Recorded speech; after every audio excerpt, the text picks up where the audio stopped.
Vamos a ver las reacciones de los éteres y de los epóxidos. Los éteres son compuestos relativamente poco reactivos. La unión éter es muy estable en relación con las bases, los agentes oxidantes y los reductores. En lo que respecta a la unión éter, estas sustancias solo dan un tipo de reacción que es la escisión por ácidos. La escisión procede solo en condiciones bastante enérgicas. Se necesitan ácidos concentrados, por lo general iodídrico o bromídrico, y temperaturas elevadas. Inicialmente, un alquiléter da un halogenuro de alquilo y un alcohol, el cual puede seguir reaccionando para formar un segundo halogenuro de alquilo. Debido a la baja reactividad del enlace entre el oxígeno y el anillo aromático, un alquil-ariléter sufre ruptura del enlace alquilo-oxígeno y produce un fenol y un halogenuro de alquil. La reactividad de los ácidos halogenados es iodídrico, el más reactivo, luego bromídrico, luego clorhídrico. La escisión implica un ataque nucleofílico del ion halogenuro sobre el éter protonado con desplazamiento de la débilmente básica molécula de alcohol. Dicha reacción se produce con mayor facilidad que la del desplazamiento del ion alcóxido fuertemente básico del éter neutro. La reacción de un éter protonado por un ion halogenuro puede proceder al igual que la de un alcohol protonado por medio de un mecanismo SN1 o por un mecanismo SN2, dependiendo de las condiciones y de la estructura del éter. Como es de suponer, un grupo alquilo primario tiende a sufrir un desplazamiento por SN2, mientras que un 1 terciario tiende a hacerlo por SN1. En la última imagen vemos el producto de la reacción con ácido bromídrico de un éter aril alquílico que da fenol y el halogenuro de alquilo correspondiente.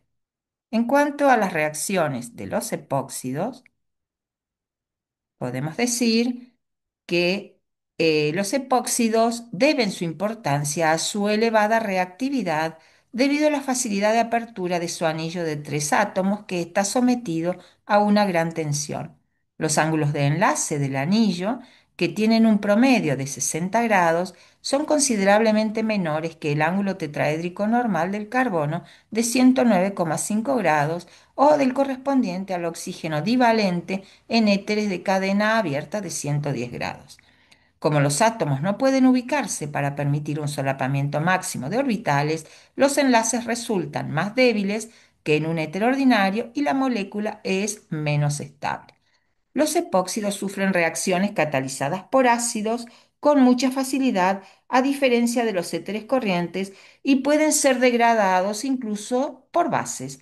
Algunas de sus reacciones más importantes son la escisión catalizada por ácidos, la escisión catalizada por bases y la reacción con reactivos de Grignard. Veamos acá la apertura de epóxidos en medio ácido. La escisión catalizada por ácidos, como en el caso de otros éteres, los epóxidos se protonan mediante ácidos. Los epóxidos, así protonados, pueden ser atacados por diversos reactivos nucleofílicos.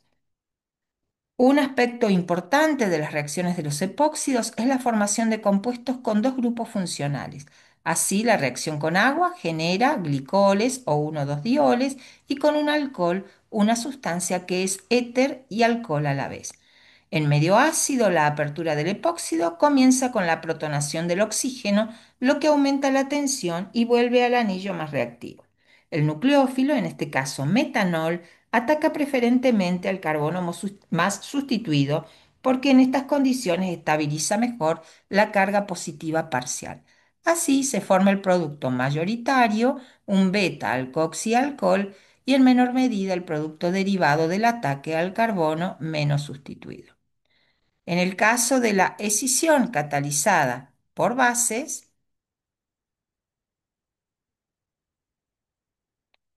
a diferencia de los éteres normales, los epóxidos pueden escindirse en condiciones alcalinas. En este caso es el grupo epóxido, no el protonado, el que sufre el ataque nucleofílico. Las bases y los nucleófilos fuertes no atacan y rompen la mayoría de los éteres. Sin embargo, los epóxidos son más reactivos debido a que la apertura del epóxido libera la tensión del anillo de tres miembros. Las bases fuertes pueden atacar y abrir epóxidos aun cuando el grupo saliente sea un alcóxido. Cuando el nucleófilo es agua, en un primer paso, una base fuerte ataca y abre el anillo a un alcóxido. En un paso 2, la protonación del alcóxido forma el diol. Cuando el nucleófilo es metanol, el alcóxido ataca de la misma manera, abriendo el anillo en el carbono menos sustituido. El intermedio es un alcóxido cargado negativamente que luego se protona con el alcohol correspondiente para dar un beta-alcoxi-alcohol. En un anillo de epóxido hay dos átomos de carbono, cada uno de los cuales puede sufrir en principio un ataque nucleofílico.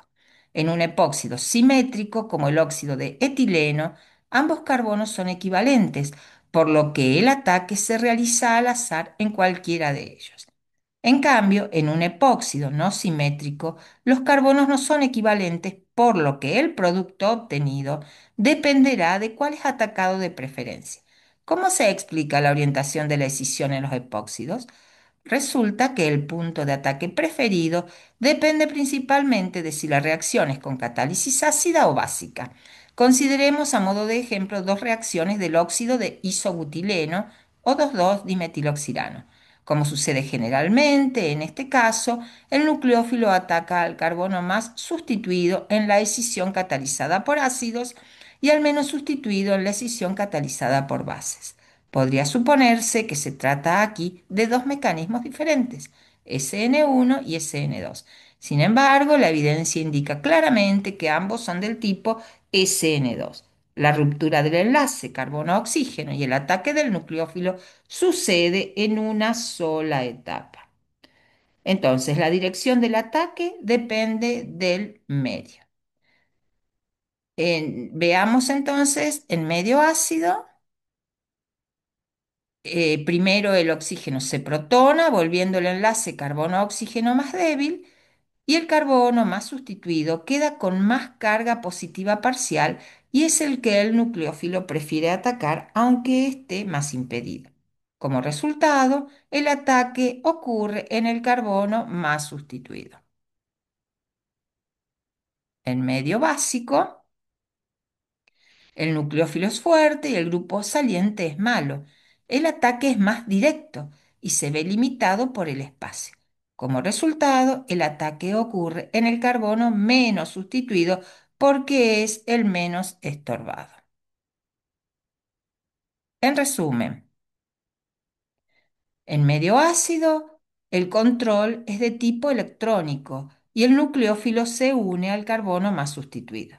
En medio básico, el carbono menos sustituido es el atacado por el nucleófilo y se trata de el control estérico.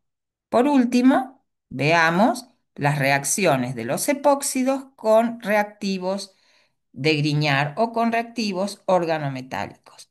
Como otros nucleófilos fuertes, los reactivos de Grignard y de organolitio atacan a los epóxidos para formar, después de la protonación, alcoholes provenientes de la apertura del anillo. Por ejemplo, el bromuro de etilmagnesio reacciona con oxirano u óxido de etileno para formar la sal del magnesio del 1-butanol. La protonación forma el alcohol neutro.